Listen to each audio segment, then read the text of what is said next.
Show. Innovate, connect, and bloom. Hi there, this is Saeed, the host of The Bloom Show, and I am today honored to have Mr. Jackie Lacy, and not just Mr. Jackie Lacy, the winner of the Sylvia Cup Award for 2024. He's giving him some of his time to just have a quick chat, really quick 15, 20-minute conversation on the Sylvia Cup Award. I'm learning more about design from gentlemen like him, just observing, and I'm really excited to have you, Jackie. Thank you so much for your time. Oh, thank you, Saeed, for asking, and it's always a pleasure talking with you. We always run into each other and try to take 5 minutes to talk. Last time I know we had a conversation about your awesome wardrobe. So kudos to you. You're always those shirts. You're telling me all about your shirts. And today we get time to talk about Sylvia Cup and winning. So straight into it. Because I want to make it a short and quick show for you because I know you have so much to do. Jumping into it, tell me about the Sylvia Cup Award. What is it and what does it mean to win it as a Sylvia Cup champion, I guess, 2024? Sure. Well, Sylvia Cup is the longest continually ran competition, I believe, in the floral industry, and is conducted by the PFCI Board of Trustees and SAF. And it's something that I've just always wanted to do and never had the opportunity in my, I've been in my career for over 40 years, but when I was at SAF, as you know, I'm usually representing someone or working or even a presenter myself. So I just didn't have an opportunity to enter until this year. And when the opportunity come up, I wanted to be able to sort of mark that off of my bucket list of one of the things that I've participated in the industry. So I was really happy to be able to do it this year. And what are the guidelines? And that's true. Going back real quick, I was so surprised that you hadn't done it, knowing how long you've been in the industry. So there's always a time for it. It's never too late, right? To do something different. Absolutely never too late. And I encourage anyone that gets the opportunity to really enter any competition, because you learn so much, not just about the flowers and products they give you, how to manipulate them, how to use them together, but you learn a lot about yourself and how you respond on a sort of a spur of the moment surprise package. And Sylvia Cup is done exactly like that, as a surprise package. You know nothing when you go in there, nothing about what the theme is going to be or what your designs are going to be. Products are going to be given. So it's a total surprise package from beginning to end.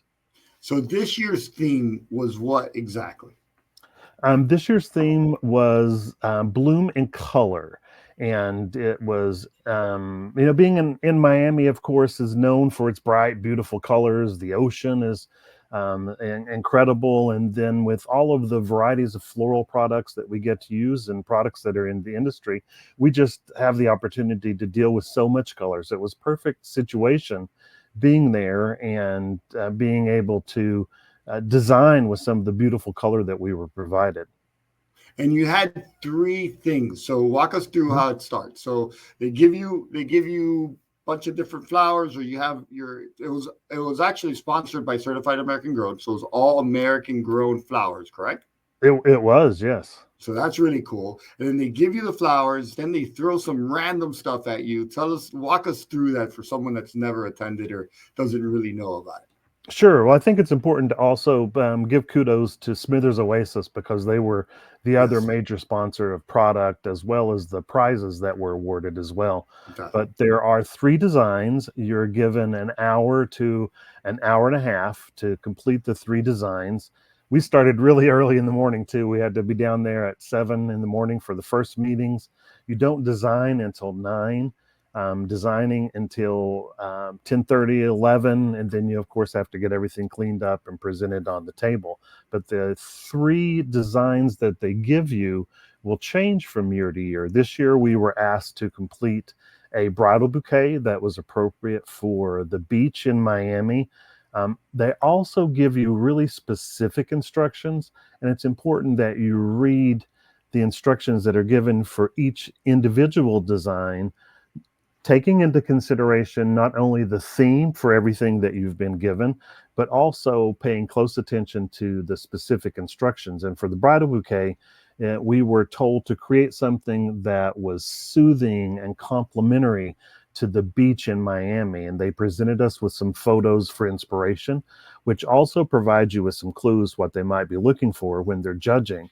The second piece that we were asked to complete was a sympathy memorial piece or casket spray that would be presented to someone that loved nature, that loved all of the natural products around the area. And you have to remember that Miami is close to the Everglades, close to a lot of natural beauty that's in that area.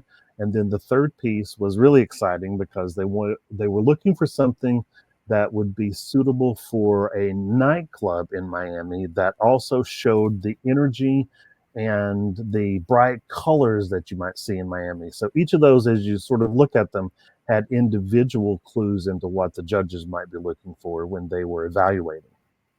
And there was a wild card item, right? Well, they actually gave us 3. Generally, they only give you 1, but this year they decided to really try us, and they gave us 3. So those wild card things will come at you during that hour and a half to 2 hours that you're given. And the first one they gave us was a piece of packing material about like 8.5 by 11, 12 inches in a really challenging color. It was sort of an aqua color. It was plastic. And trying to almost like a incorporate clay that color, like a green clay, right? Yeah. It was really not a color that went well with a lot of things, but you had to use it in some way in one of the designs, and they gave us each of the 3 surprises at different times that we were designing. So you might be through with something already and have to incorporate 1, 2, or all 3 pieces into your final piece. But one of the things that they did request of us, if we were going to do anything with any of the surprise products they gave us, that it would not be seen, we had to show the design team, the Sylvia Cup team, what we were doing so that they could see that we truly did use it. And the reason I mentioned this, because one of the things that I did get really high scores on was what I did with mine was I burst all the bubbles because it was packing material, had air that was in it. And I wadded mine up and I created an orb that I covered with green tree fern. So you couldn't see the color, couldn't really see what it was. So I showed good use of product because I turned it into something else that could be easily incorporated into anything that it did. You used it as a tool of sorts. I did, just as an accessory. And then the second thing they gave us was a little bundle of miniature driftwood. And many people incorporated that into their wedding bouquet since it was supposed to be for the beach, and that made really great sense.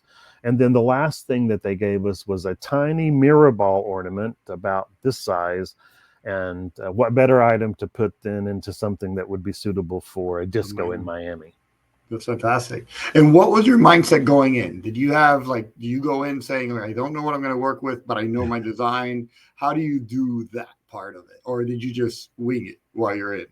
That's a super good question. And a lot of people have asked that I've talked to, but I encourage anyone that I work with, and I've been an educator in the industry for a very long time and have trained people on what to do about competition and certification.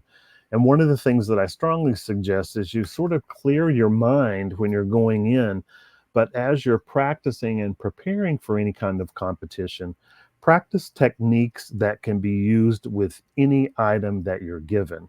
What I find a lot of times as an educator is people get stuck into, if I get this product, this is what I will do, or if I get this product, this is what I will do, where I encourage you to prepare yourself by selecting techniques that for instance, I'm going to say a weaving technique that can be done with lily grass or bear grass, or even stripping pieces of a large broad leaf like aspidistra foliage. You could still weave something with any of those products. So practice a technique that you can use with anything you might be given instead of vice versa. And that's really what I did. And the other thing that I strongly suggest is once you get to your table and you're given the products, then you want to concentrate just on what your assignments are and what you're doing. I didn't during the entire time look at one other designer or what they were doing, because that can sometimes cause you to go astray. You see something, you go, oh, wow, that's really cool. maybe I'll try that. And competition's not a good time for you to try something you've never done before, but just concentrating on what you're doing and being cognizant of your time, because you do have time limits and everything. Once we're given the products, you don't have to do them in a certain order. You can do whichever one you want. And the one thing that I found very comforting for me, but worried a lot of other people, is I did all of my techniques. I did everything that I was going to add into a design first, which meant I didn't start designing for a while. And that made everyone a little bit nervous. Would I have enough time to be able to complete everything? Wow. Okay. But because I had my accessories and everything ready that I was going to put in, for instance, my centerpiece for the nightclub, I completed in about 10 minutes because I already had the concept in my mind. I already had all of my components and pieces ready. So it was a matter of just assembling it. And then that gave me extra time to make sure that I followed all of the instructions. I check all of my elements and principles, make sure that I've got all my mechanics covered, that sort of thing. So you just have to plan your time more than anything else. And what's your go-to techniques? If you say 2 or 3 techniques to keep in mind that are pretty flexible, what would be your go-to techniques? I find weaving, plaiting, braiding to be very easy because, again, you can do that with a lot of different products. One of the things that I chose for this particular competition to do, we were provided with 4 or 5 different colors of tree fern. So I cut a lot of it off, and that's what I covered. I made orbs, a couple of different size orbs, because that I thought that was updated, as well as was something that made sense to go into a nightclub piece. It's contemporary. It's easy to do. You can put it together quickly. I also made garlands by binding the tree fern fronds into little tiny pieces.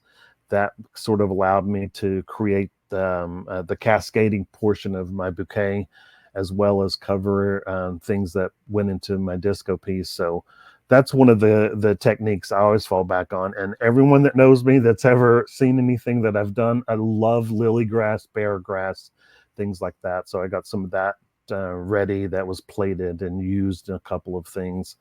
So I find those quick can be done with many different kinds of products, and easy to add in and keep things clean. That's super important about any competition or certification.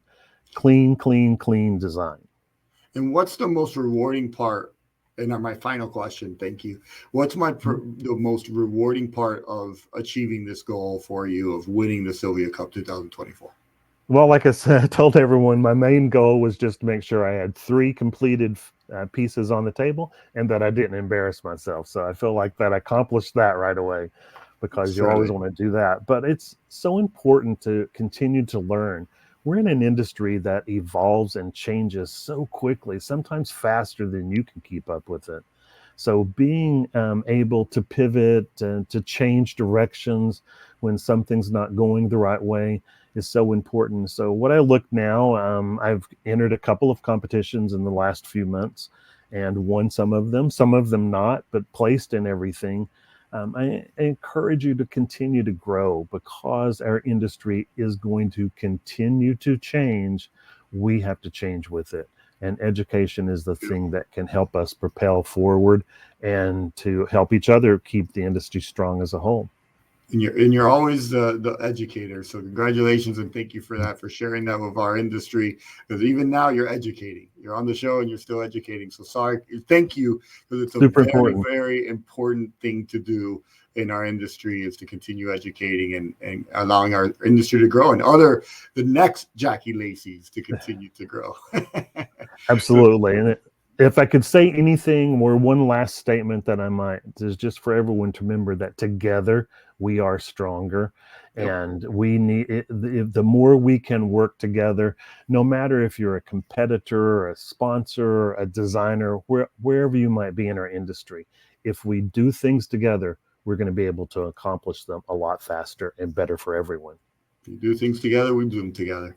Right. So thank you, Jackie, again for your time. It truly means the world to have you on the show, and I know it means a lot to our community for listening to your tips. And we encourage everybody to sign up. I promise you. Last question: how do they sign up for the Sylvia Cup? What did you do to sign up for the Sylvia Cup? It's super easy because SAF does a great job at marketing, but just watch for the marketing to come out. Log on to saf.org and you can look in there. It's always done at conventions. So there's lots of ways to get signed up beforehand. And then when the marketing comes out, they will encourage you to sign up at that time too. So everyone get out there, no matter whether it's SAF or your local state association. Or anyone else, enter those competitions. It's a great way to stay on top of the market. Before the show, we were talking about working out. So it's just like working out. You have to flex those muscles, right, Jackie? You do. You have to flex those muscles. So, Jackie, thank you again. Truly appreciate you. Thank you, everybody, for watching. Please don't forget to subscribe if you like the show. And where do I see you next, Jackie? You'll see me out and about everywhere in the industry. I'm doing consulting and will continue to be at those trade shows every chance I can. All right. See you then. We'll have a chat about your next awesome wardrobe. Take care, Jackie. Have a good one. Bye-bye. Thank you. The Bloom Show. Innovate, connect, and bloom.